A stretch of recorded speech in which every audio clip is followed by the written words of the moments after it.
Hello and welcome to Build Up to a Good Game as England take on Iran with kick-off just over half an hour away. Gonzo, how you doing? I'm all right, thank you, mate. Yourself? Yeah, I'm not too bad actually. I'm sort of hoping that this is going to jumpstart me into World Cup mode, if you like this game. So I've got a bit of expectation, I suppose, but a lot of hope that I'm going to feel World Cup fever come the end of the match. Looking forward to the next one, and then the Welsh game tonight as well. I hope that I can get into it a little bit because up until now, I mean, the game yesterday was boring and it just seems to be overshadowed by non-football things at the minute, and I don't like it. It's uncomfortable, so I'm hoping that this 90 minutes can actually just be about football and be enjoyable to watch as a neutral. Well, yeah, I mean, it's not, that's something you saying that as a neutral. As somebody that's not a neutral, I'm struggling to get into it. For all the reasons that we've discussed in terms of, not even any of the political reasons, just the place it's taken in the calendar, is really, really weird. And it's funny how the weather definitely plays a part. It's chucking it down with rain outside. Would I even consider that if we were before a Premier League game? I wouldn't even think about it. Wouldn't even factor it in. But I don't know. It's just sort of the World Cup's just sort of synonymous with holiday season, isn't it? You know what I mean? It is. It is generally. It's generally sunny. A lot of the time when it's on, the kids are with you, so the kids are off on school holidays. It's just got a different vibe about it as well. So, yeah, I'm hoping to kickstart into it, but this is where it comes onto the team. I think the team can only do as much as they can do, but that is a very, very important part. They can't change when and where the World Cup is, but they start, letting the reins off a little bit and start to attack and start to score some goals. They're sort of damned if they do it, damned if they don't, because you've got to beat Iran, and I guess a 1-0 win would do. But and if we win, 4-0, and everyone's going to say it's only Iran sort of things. But that being said, it doesn't matter. They've got to really stretch their legs in this one. They've really got to put on a show, I think, because it will help people get into it. And you know what? It's actually going to be little things like the group table and things like that, which you may well find. I don't know if anyone's got a wall chart this year, put it that way. But you may well find you start to look at it, you start to get a little bit more invested in the games, and then the conversations start happening. Who's going to win the Golden Boot? That's all the sort of stuff that we need. Valencia. That's all the sort of stuff that we need to happen, So hopefully it's not just this one. A couple of rounds of games out of the way may well help. What are you laughing at? Valencia's top the goal scoring charts. He's currently favourite. Absolutely, but it's not a conversation yet because everyone else hasn't played twice, which is really when that fires up, that particular one. But yes, good old Enna Valencia. Well done. Anyway, we'll discuss your lineup for this game. Yeah, I guess I'll try and remember what. Oh, well, you know the lineup now, don't you? Sorry, I thought you meant my lineup. Of course. Yeah, no. I don't know it. I mean, yours is in England's. Oh, right. Okay. Yes. Yeah. Don't worry about mine. Let's see what Southgate's is. My pronouns are no longer our lineup; it's your lineup. Oh, quite right too. Thank you. You've got to be correct with that sort of stuff with me. Go on. Main goal for England is Pickford. Back four of Trippier, Stones, Maguire, and Shaw. Bellingham and Rice in the middle, and Saka, Mount, Sterling, as well as Harry Kane. Quite predictable, I think, from Southgate. Sorry, Saka, Mount, Sterling. Has he really? Okay. He's left out Phil Foden. Yeah, but this is what I expected from Southgate, though, because the way Harry Kane plays football, Harry Kane needs runners. Harry Kane needs players getting in behind the defence. That's not Phil Foden. Phil Foden is not that type of player. Phil Foden likes to drop deep, play in the pockets of space between the lines and whatever. And I don't think Kane's the right striker for that. I don't think Foden's the right midfielder for Harry Kane. I think having Sterling and Saka that is prepared to get behind the fullback and stretch the pitch, I think it makes sense. I think they possibly suit Kane more. It's just a case of does he go Mount or Foden? And I think Mount's possibly the one that should miss out in order to bring Foden into the team. But I get why he's gone with Sterling and Saka on the wings. Yeah, no. I didn't mean that for Sterling, for Foden. It was just, I was surprised. I was waiting for that. I didn't quite hear the last name. I was expecting it to be Foden. So, how Mount gets in ahead of Phil Foden, I've no bloody idea, really. like I guess it's the same with he's not in the bad sort of form that Maguire's in, and obviously he's he does play for Chelsea. He's had some good games, but most amounts a decent player. Don't get me wrong, but Phil Foden's top of the tree. Phil Foden is world class in my opinion. It's funny, isn't it? It's funny what he does. I mean, he's going to win today anyway because our players are that much better. But I do find it really weird. I find it quite frustrating. I find it quite odd that he would do that, and the whole Maguire thing in there as well. It just shows that if you're a favourite, you get in. It doesn't matter if you won the league title last season. It doesn't matter if you're possibly the inform attacking midfielder in the league. That stuff doesn't matter. You're not getting in ahead of me favourites, and the same could be said for, I guess, any number of those centre halves who are all playing better and more consistently than Harry Maguire. That there's obviously he's got a balance of it, and all those things. Your form, regular play time, all of those things are all considerations when you're going to select a team. And we all might have different things that we all like in a player, and we all might prioritise. But all those things go into a bundle, and all of those things together don't counteract what you've done for me in the past. And I think it's a bit odd. Stephen says, why on earth does Gareth Southgate stick with Maguire all the time? He's useless. While Andy says Southgate's got an issue with Foden. Goes back to when he was sent home from a previous England squad a few years ago. Southgate is not a forgive and forget person. Does that perhaps remind you of someone? Yeah, I don't know if that particular bit reminds me of Southgate, of Moyes, which is obviously what you're alluded to. But I'd forgotten about that. If I'm honest, I'd forgotten would he get sent home with Mason Greenwood? Was that what happened? I think he might have been it. I'm not even sure it's that. I think he's featured for him before. I think he has sort of forgiven him for that. And don't get me wrong, Mount is a decent player. He really is. And I've got no issue with Saka at all. I would have chosen Saka to play. I think he's the right option on the right side. And it'll all be fine. It's just a little bit disappointing. As for the Maguire thing, I think Maguire's a good threat at set pieces, though. I'd imagine you'll see yourself getting a few corners today as well. Maguire's always a threat when it comes to that. Although saying that, England have been warned by, not just England, every country's been warned about blocking at corners. And I read about it this morning and thought about the game yesterday. I thought, well, the referee was actually there was a couple of corners Ecuador had. The referee was going into the box, pointing at a certain player saying, stop it, you stop it, you stop it. And they used one of England's goals as an example. I want to say you played Albania, and Calvin Phillips, I think, blocked the person marking Harry Maguire, and Harry Maguire was then free and headed it. And they used that as an example and said, that will not be allowed anymore. You're not allowed to do this anymore. No more blocking. So it'll be interesting to see how that pans out for England. Anyway, time for a bet. Time for a bet. There we go. Absolutely. What are you fancying? Well, it's got to be an England win. You're very confident in England. I think you're almost too confident, actually. Well, the rest doesn't bear thinking about. I think, I think it would almost be unmanageable. The World Cup groups are funny things. You cannot lose your first game. You cannot. And that doesn't mean that you go in with a respect the point thing either. You can't do that. Not in a three game group. Yeah, you have to win. It does not bear thinking about. If you think there is bad press in this country about the Qatar World Cup at the moment, you wait. You think there's no World Cup fever? There'll be World Cup anti-fever if England lose the first game. It'll be unbearable. So I think we've got to offer the bet. I think we've got to stipulate the scoreline or by a certain amount of goals. I think really. Well, we're pretty good to win, and they're not bad odds actually. Is there any players you fancy for a shot on target or anything like that? I'm going to put in something. I'm going to put in Kieran Trippier to have a shot. Doesn't even have to hit the target, just a shot. Should be on direct free kicks as well, so that sort of increases the odds of chances of that happening. Any players shots on target? Anything you're fancying for this one? I think Sterling will have a shot on target. Yeah, we'll whack that in. Anyone you fancy to score?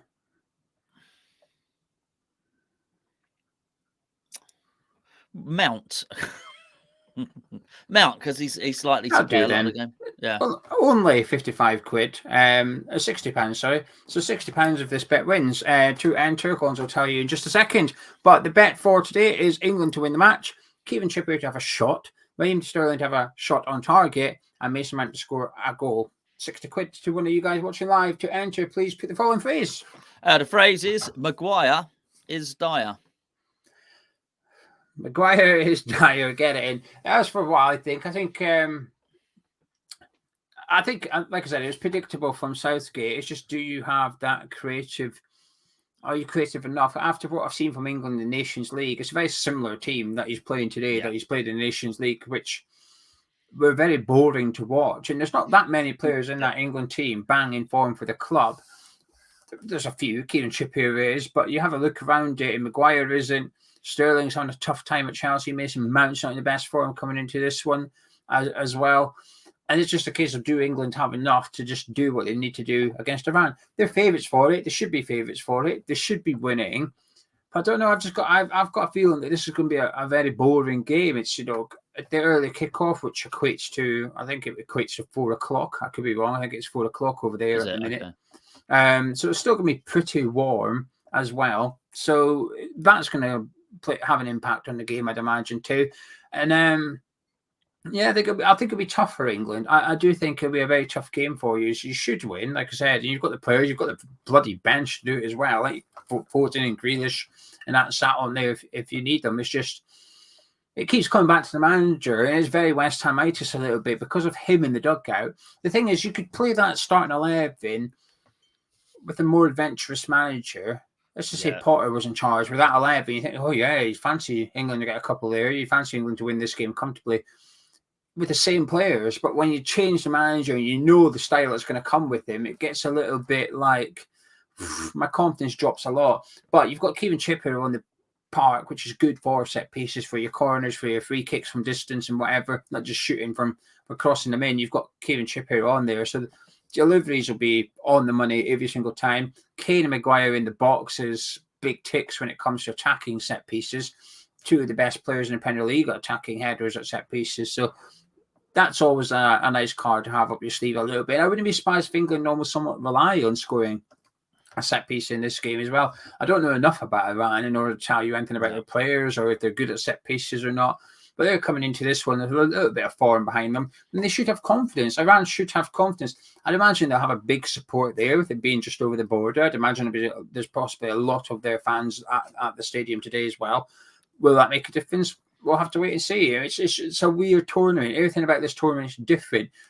And there's not really much evidence that you can take from previous tournaments into this one to say, well, this is going to happen, because the whole thing is different. Usually Premier League players have had a break. Declan Rice, 9 days ago, played against Leicester City. 9 days. It's just bonkers, really. So I'm a bit worried that you're really confident for this one. I can tell you're feeling it, and you're expecting 2-3 goals, I think. I'll be surprised if you win by more than 2. Yeah, I'm aware of what our limitations are. I'm aware of how negative the manager is. I just don't think well, it's not like the country needs it. But actually, in terms of viewing the World Cup, actually we do, and so there is some responsibility on them there. And to be fair, nobody's going to be drinking in the stadium. Well, unless they're very rich, you're obviously very rich, you'll have champagne, aren't you? But I think they'll need a drink to watch that stuff. To be honest, it's cruel.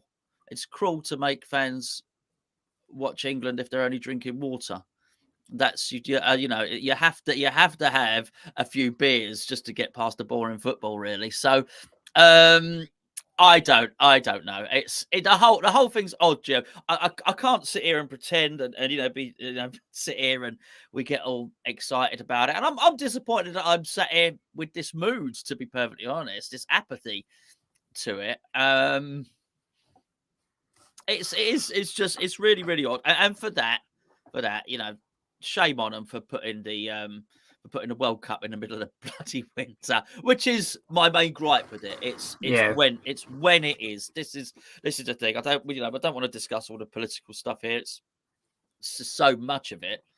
It is It's where it is in the calendar. Bloody horrible. Go on. For you guys watching live, get your thoughts into the live chat. It can be about the England team, could be about your confidence going into the game, how you see the game going, and whatnot. Any thoughts you've got, get into the live chat, and we'll have a little look. In terms of the political side of it, I think the fact that there is even a political side of it and a discussion about it, that's why I hate football. To me, but up until obviously when we did this as our job, but prior to that, it's actually no book of that. It still is. Football's an escape for me. Football is 90 minutes where I can sit down, relax, just watch it, put my phone down, unless I want to bet, but apart from that part, put my phone down, watch a game of football and enjoy it. And it's a conversational. I went to the pub yesterday for the Qatar game, and every Sunday the other half's family goes to the pub to watch the 4:30 Premier League game, and I can't always go because obviously West Ham play a lot of Sundays, but we went yesterday and there wasn't that many people in the pub. First of all, in the second half I forgot there was a game on. We weren't watching it. It was boring. It was crap. It was 2-0 at half time. Game was over, and for the remaining second half, everyone was just talking about stuff that's got nothing to do with football. But yet when you go there for a Premier League game, you're discussing the match, you're discussing other Premier League topics and stuff. It's just a football conversation for 2 hours solid. Obviously, there's other bits and pieces, but generally, football is at the centre of all the conversations. Yesterday, it was up until about half an hour into the game, then it just switched off completely. Nobody was talking about football anymore. It was like watching a friendly. And then today, it's World Cup day. 3 good games on today as well. There's 3 decent games on to watch, back to back, happy days. And it should be, I call it the festival of football because that's how I see the World Cup. 3 games a day, bang, bang, bang. Friday, we've got 4. Wales play USA at 10 a.m. I mean, bloody hell, get in, starting at 10 a.m. Hello, 4 games, bang, bang, bang. And you wake up today and I've seen nothing but the England team got leaked late last night, right? Nobody was discussing it. Nobody. There was no, is that the right choice of centre-back? Oh, should Sterling be the left winger? What about Marcus Rashford? He's playing well for Man United at the minute, but there was none of that talk. It was all around the armband, and it has been right up until now, and it will be right up until 2 minutes into the game when you know what Harry Kane has got on his arm or not. And it's just crap. I hate it. It's just football's meant to be an escape from real life, and at the minute, for me, it's very much intertwined, and it is difficult to differentiate between real life and football at the minute, and it's because of this tournament, and it's just, I don't know, just taking the shine off it. Like I said, I normally look forward to World Cups and Euro Championships. I like international football, but this one's just a bit rubbish at the minute. But anyway, apologies for ranting. So no, it's absolutely fine. But I think as much as anything else, it's not just. I think that the conversation might have drifted onto other things. I think there is a general apathy towards what the team would be. So I think even take that aside, the armband thing away from it, I still think you'd find far less people than ever discussing the team. I've got to say, people aren't. It is apathy. Normally, when we do these build-ups, I understand there's going to be less people watching through a West Ham channel. Yeah, of course. But before a game, people will be excited. You can detect passion. Exactly that. Be it negative or positive, there's nothing here. It's flat in the live chat. It is flat. I'm not having to go at any of you. No, of course not, because we're the same. And I get that, and this, and no one cares, and they don't. This is the problem. They'll manufacture interest in it. FIFA will. They'll make, it's been a carnival of football, and it's been. I said to you, it's a whole thing, Joe. It's like you said the other day. The shops are not full of merch for the World Cup. I'm not driving past houses with England flags hanging out the windows. All right, most people got their windows shut, so they can't afford to heat their houses. Right, anyway, right. So there's none of that going on. We said I ain't got a wall chart or anything. Just there is a general apathy to it, and the thing is, FIFA will spin it like it's been a major success. They had a problem anyway, because people were gradually drip by drip losing interest in international football, because I think because look, there's a number of reasons. Number one, because of how bad FIFA are at it. Number two, because of how much football there is. on telly at the moment. So it's not this special treat. And number 3 is because it's not the elite level of football anymore, because you used to have to wait 4 years to you'd watch something. Think, who's that? Oh, his name's Georgie Haji. He plays for Romania. Oh, right, because Georgie Haji would play in Romania and you wouldn't see him. Every 4 years, you turn around and there'll be somebody like that. And it was a treat. She'd watch the World Cup, think, right, okay, I'm going to learn about a new player now. I've still got that. But I've still got that. Well, that's good. But by and large, it's not like it used to be, because you wouldn't know any of them. I'd be very surprised because it's everything. It's everything. It's consoles, it's Football Manager, it's the internet, it's access to watch any league you want on telly. So there's no surprises anymore. Even if you don't know a player, there'll be the person next to you will have heard of him. I appreciate what you're saying.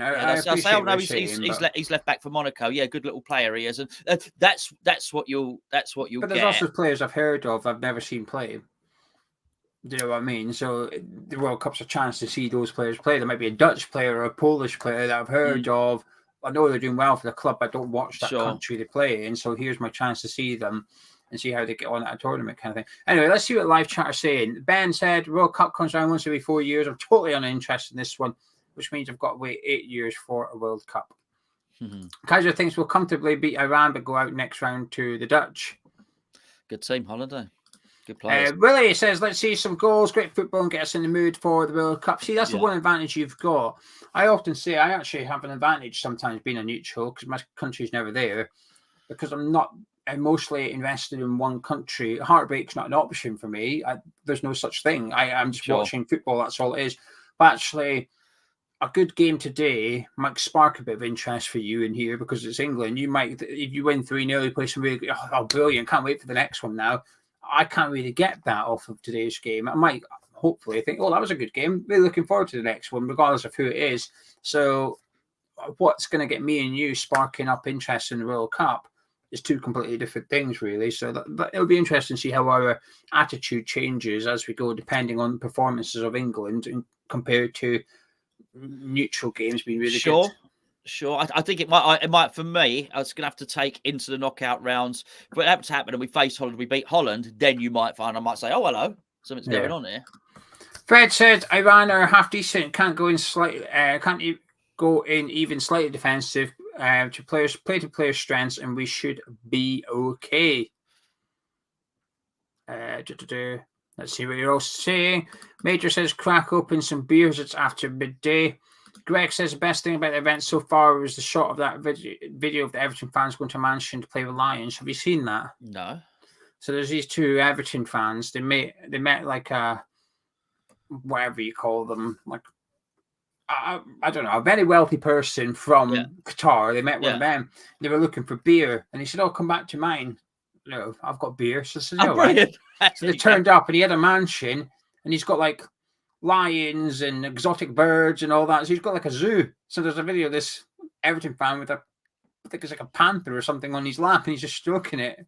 And oh my god! And he's just like, hey, we came for the beer. And we've got a panther. Oh yeah, okay. I mean, good for them. Good for them. That's a World Cup they'll never forget. Yeah, I'll be crapping it. I've got to be honest with you. Adam said it was always going to be a little like this with where it is and when it is. I'm not feeling it at all, but I'm putting on excitement, pretending for my little boy. I think that's nice. I think that's important. Yeah.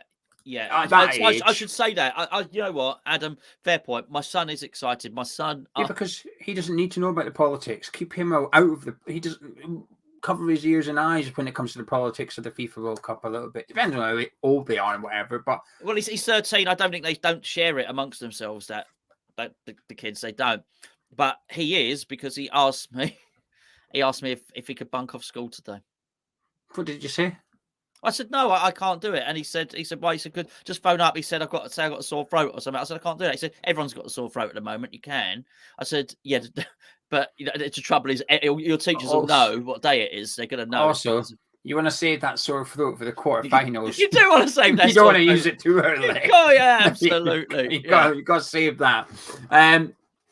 Curvin Orr said there's 18,000 at Notts County for non-league game. Appetite for football still there, not just World Cup. I agree. I've seen the attendances from the weekend. They're really, really good, and that's good. I liked it. I do like to see that actually, and I do hope that as a kickback, almost like a mini protest towards the World Cup. Actually, I do hope the team's still playing benefit from that. So people are missing a football fix. They ain't getting it off the World Cup, but they can pop down to a game. The thing is, though, I find them quite expensive. I know I'm going to sound because of what we pay at West Ham, blah, blah, blah. But there's the local team round here. I don't know what division they're in. They're in the same division as Macclesfield. It's maybe 90 of English football or something like that. It's 20 quid to get in. I was going to go. I just assumed it'd be like £8, £9, £10 or something. It was 20 quid. I thought, oh, I don't fancy that all of a sudden. Yeah. If it was cheaper, I was going to go. But £20, I thought, I don't know if I'll enjoy it. I'm not paying that to find out if I'm going to enjoy it or not. James says you can't really have a World Cup in a country like Qatar and avoid politics. It's par for the course. I'm not saying you guys, just inevitable where it is. But the funny thing is, just on that, James, FIFA have spent so long saying keep politics and football separate. Here's the thing: that's their thing. You can't do it to such a point that, you know, if you make a political statement or lift up your shirt, I don't mean flash your boobs. I mean lift up your shirt and with a political. You're probably not allowed to do that either. But can't have a political statement on your t-shirt or something like that. Keep politics out of football. That's what they say, and then they go and you're absolutely right. Move it to places where the politics is going to be centre stage. It's contradictory. Alan says, if England win the World Cup, do you still think there'd be apathy about the tournament? Oh, I think if you get to the semi-finals, yeah, I think it will grow. There's no doubt about it. I think if England reach the World Cup final, people won't be apathetic. No, I think that, but that it would take something like that. Thank you, Bobby, for the £5. It's great work, fellas. Hammer Shot massive. We'll be doing a review of the game between 3:30 and 3:45 on the forum channel. We're gonna go live. We're gonna go live at you. Yeah, we'll go live with the review. Once Gonzo's back from the school one, we'll go live and discuss the game. So you'll have a little review as well. Thank you, GP. Will you laugh if England lose and scoff Pringles? Honestly, we'll finish it up because we're going to go watch the game now. There's no watch long, but hopefully for the next England game there will be one. We're sorting it. But my stance when it comes to England, I'm not arsed. For a West Ham fan, compare it to Tottenham. That's my best comparison. If Tottenham were in the Champions League, are you bothered if they win a game? Are you bothered if they lose? Do you get happiness out of Tottenham losing a game in the Champions League? I don't either way. I'd rather they didn't win. But if they were to win a game in Champions League, I'm not that bothered. And it was the same when it comes to England in major tournaments. England win today, I'm not arsed. I'd rather they didn't win. But if they do, I'm not that bothered. And actually, I can separate almost like me as a Scotsman to me as a person, if that makes sense. To an extent, I'm happy for my English friends if England win today. You know, I'm like for yourself or other people that do want England to do well. And good on you. You know, you're getting to witness your country do something at the World Cup. I would love to have that. I don't. I've never had it. We were there in '98 when I was a tiny boy in primary school. I only got one memory of it, and that was us scoring the penalty against Brazil. That's it. I remember being in a friend's bedroom watching on the telly. That was it. I don't remember anything else other than that memory. So yeah, that's where I am. Gonzo, final thoughts. What's your score prediction? Well, firstly, Scotland are victims of Europe being so strong. Scotland were on pretty much most other continents in the world. I think you're fine. We threw the game because we're protesting. What? I'm making a joke. Oh right, I was going to bloody say no. If that the last time was '98, you've been you know what it's like, mate. You've been unlucky. Score, I think England will win 2-0. Yeah, I'm going to say 2-0 as well. Major says 0-0. Barry says 3-0. And did you see that? Budweiser are going to give the World Cup winner all the beer. Did you see it? No. Because obviously Qatar are not selling it in the stadium, so Budweiser are now backed up with all this alcohol that they've got nowhere to put it now, have they? They've got 75, I don't know if it's 75 million worth. They pay, I think they pay FIFA 75 million to sell the beer. So they've got all this beer, nowhere to stick it. So I think they're basically saying, whatever country wins the World Cup, you can have all the beer. Wouldn't it be funny? That's who gets it though. Do you know what I mean? The Prime Minister. Who gets this national beer? There'll be a fight for it. Right, myself and Gonzo are going to disappear, and we'll catch you on the forum channel roughly 20 to 4. We'll catch you then.